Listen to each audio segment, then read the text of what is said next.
और इसी बीच एक और बड़ी खबर से आपको रूबरू करवा रहे हैं। उत्तर प्रदेश की राजधानी लखनऊ से बड़ी खबर आ रही है। योगी कैबिनेट मीटिंग में कई बड़े प्रस्तावों पर लगी मोहर। कैबिनेट बैठक में कुल 15 प्रस्ताव रखे गए।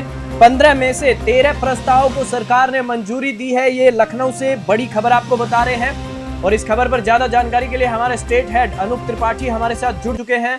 जी अनूप, जिस प्रकार से योगी कैबिनेट में 15 प्रस्ताव रखे गए और उनमें से 13 प्रस्तावों को सरकार ने मंजूरी दी है, क्या कुछ कहेंगे इस पर?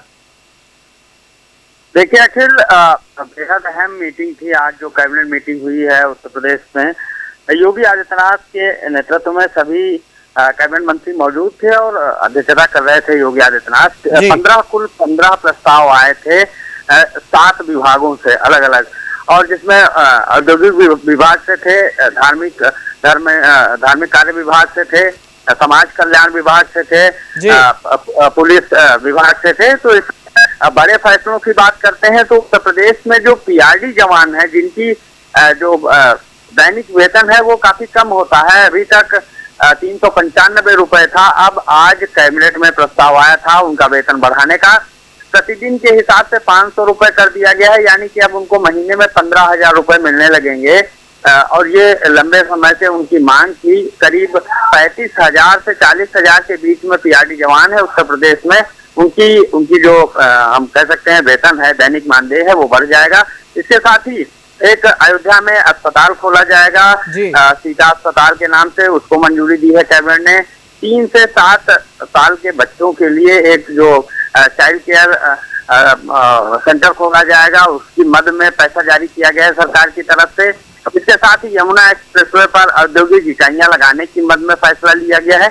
तो असल ये कह सकते हैं कि 13 प्रस्ताव पास किए गए हैं, जिसमें विकास की बात है, जिसमें समाज कल्याण की बात है, जिसमें पीआरडी जवानों की बात है, जिसमें जो गरीब और निराश्रित बच्चे हैं उनके हित में फैसले लिए गए हैं।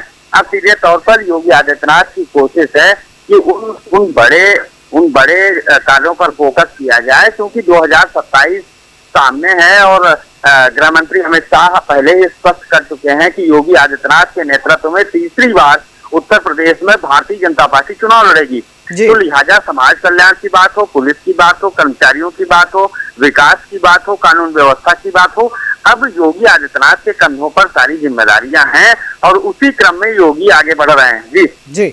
और एक सवाल मेरा और ये है आपसे कि जिस प्रकार से 13 प्रस्तावों पर मोहर लगी है 2027 को देखते हुए, और कि उत्तर प्रदेश में योगी के सानिध्य में सरकार बने बीजेपी की, तो और क्या कुछ इसमें देखने को मिल सकता है आगामी दिनों में?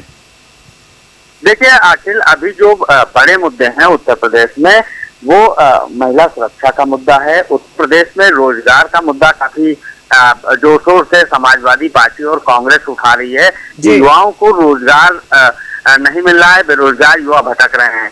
हालांकि रोजगार के क्षेत्र में उत्तर प्रदेश सरकार ने एक बड़ी उपलब्धि है, उनके पास रिकॉर्ड भी है कि पिछली सरकारों से ज्यादा उन्होंने रोजगार दिए हैं। लेकिन उत्तर प्रदेश 25 करोड़ आबादी वाला राज्य है और यहाँ पर कई करोड़ ऐसे युवा हैं जो शिक्षित हैं और जो अभी या तो स्वरोजगार कर रहे हैं या दूसरा रोजगार वो ढूंढ रहे हैं। तो अभी सरकार के सामने चुनौती है कि युवा शिक्षित बेरोजगारों को रोजगार मुहैया कराया जाए। 2027 से पहले उत्तर प्रदेश में जो परिस्थितियां बन रही हैं, खासतौर पर पॉलिटिकल परिस्थितियां दलित और पिछड़े वर्ग को साधने के लिए, तो पिछड़े वर्ग के लिए समाज कल्याण विभाग की तरफ से, दलित वर्ग के लिए समाज कल्याण विभाग की तरफ से जो योजनाएं चलाई जा रही हैं उनका सीधा लाभ जनता को मिले, ये सुनिश्चित करना होगा योगी सरकार के अधिकारियों को, योगी सरकार के मंत्रियों को। योगी आदित्यनाथ उसमें पूरी ताकत से लगे हुए हैं। देखना होगा आखिर कितना सफल हो पाते हैं केंद्र की मंशा पर। जी चलिए, इस खबर पर जानकारी के लिए आपका बहुत बहुत धन्यवाद। और एक बार फिर से आपको बता दूं कि उत्तर प्रदेश की राजधानी लखनऊ से ये बड़ी खबर थी, जहां योगी कैबिनेट मीटिंग में कई बड़े प्रस्तावों पर मोहर लगी है। और कैबिनेट बैठक में कुल 15 प्रस्ताव रखे गए थे, उनमें से 15 में से 13 प्रस्तावों को सरकार ने मंजूरी दी है। इस खास खबर में फिलहाल इतना ही। आप देखते रहिए News 21।